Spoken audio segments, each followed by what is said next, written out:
Now, the Taliban administration has banned most female aid workers and last year stopped women and girls from attending high schools and universities. Many female working as judges, prosecutors were threatened as well as they became the target of revenge attacks as they tried and convicted men accused of gender crimes, including rape and murder.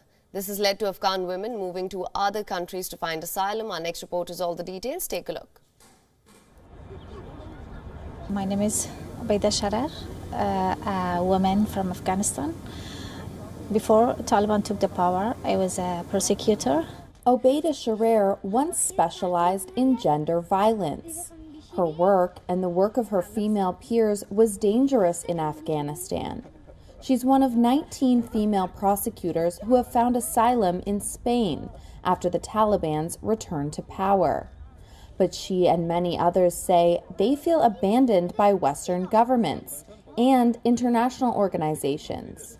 This is very painful for us that we worked for humanity, we worked for rule of law, we worked for justice, but because of our work, because of our duty, because we worked for humanity, now we are the guilties.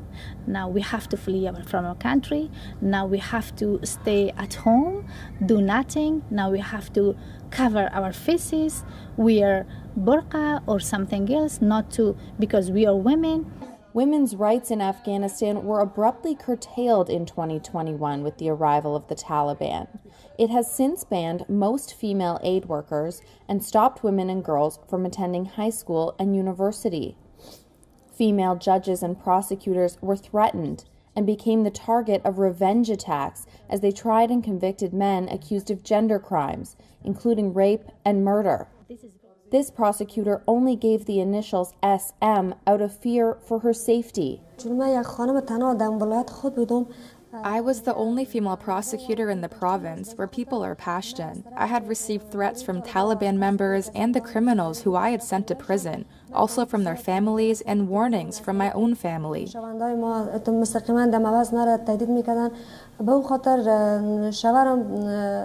Even my husband received threat calls and calls from his family who tried to convince him to stop me because I was not a good example for their wives. Their wives will learn the way to fight for their rights and may put them in prison.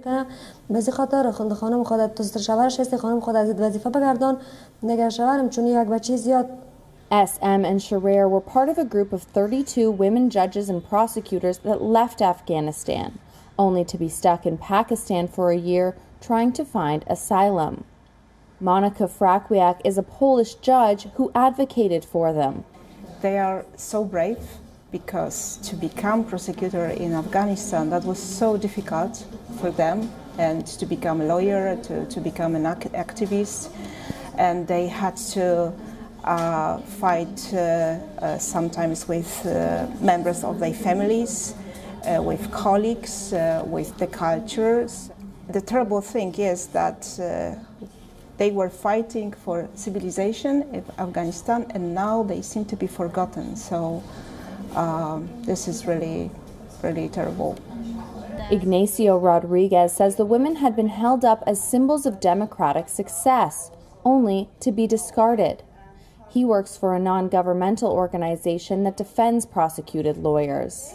The international community has manipulated the integration of women in the judicial system. They have presented it as their accomplishment, but when the Taliban have regained power, these women have been abandoned. The United Nations High Commissioner for Refugees told Reuters it was not in a position to comment on specific cases.